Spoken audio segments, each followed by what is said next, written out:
A good new year.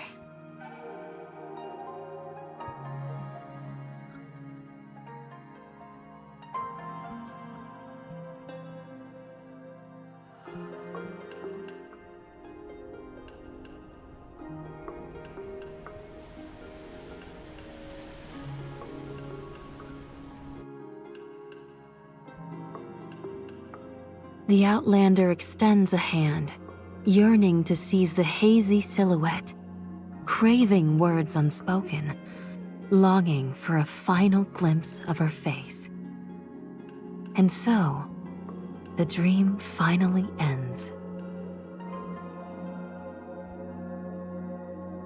In a daze, you catch sight of a familiar face, just as she appeared when you first met.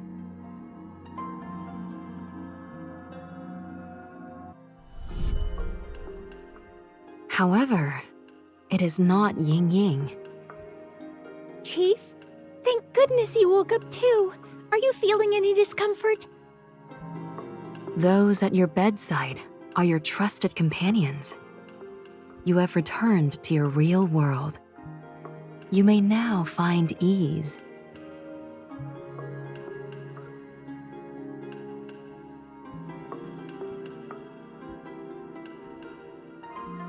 Don't be silly. You're in perfect shape. You just got plenty of rest. Why don't you head to the command center? The FAC officers have been waiting for you for a while. Indeed, they have been awaiting your arrival. The team stands ready, their spirits high as they present you with a thick stack of operation plans.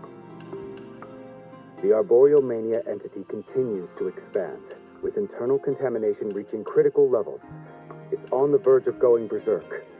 However, we've successfully quarantined the contaminated zone and found our opening. We've pinpointed the contamination center's coordinates, and our frontline units are assembled and ready for deployment. We're only waiting for your orders now, Chief.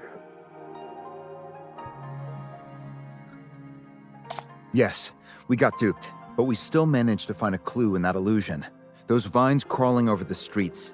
They spread just like mania in the real world. Turns out the wisteria trees are the very source of the contamination. We've also confirmed another major pollution hub at the coordinates where the rust sits. High-frequency spectrum of mania detected.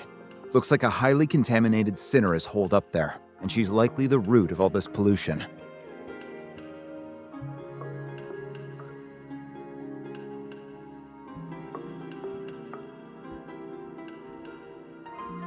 Don't worry, Chief. Everyone has regained consciousness. Before you woke up, all the trapped victims had already been freed from the fate, and they are now recovering quickly, both physically and mentally. The civilians in the contaminated area have been fully evacuated. We can now act without restraint. We've heard back from Istia as well. Based on our encounters at the Fate, they verified the complete story behind the Fate and offered plenty of recommendations. We can now attempt to tackle that monster. An urgent letter from Istia is delivered into your hands.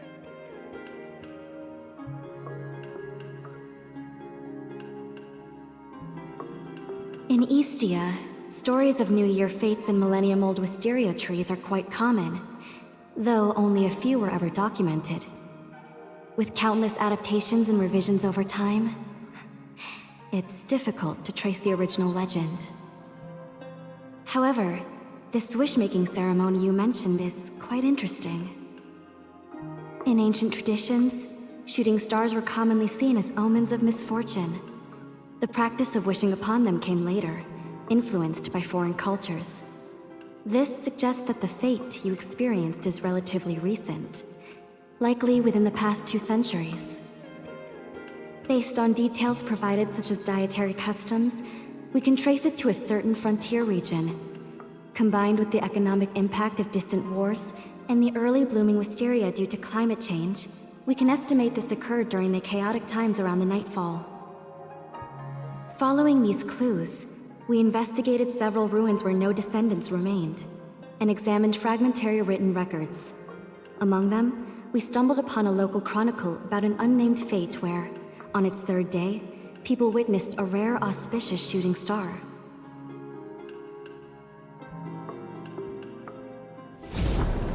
The records of that fate end there, leaving us in the dark about what followed. However, by translating between the old and new calendars, we can determine that the fate's third day fell on an unspecified date in the first year of the Nightfall. That celebrated shooting star, recorded as an auspicious omen.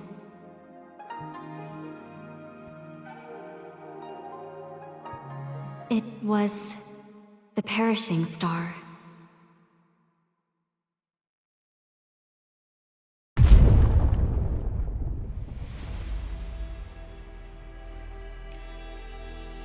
And so it was.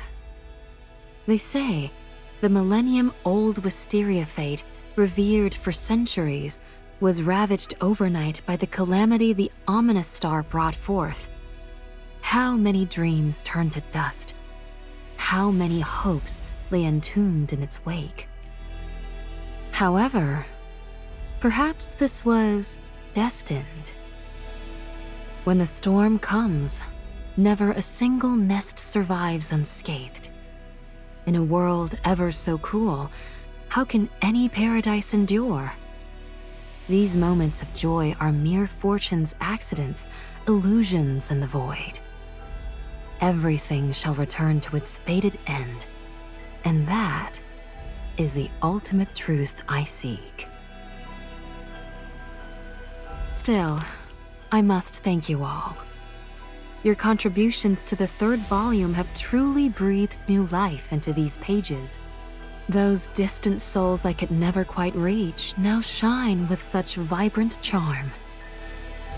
Therefore, when devastation arrives, it shall be all the more heart-swaying. That is the ultimate beauty I seek. Through my tales, they shall transcend into eternity. And so, dear audience, the tale of the hazy fate draws its last stroke.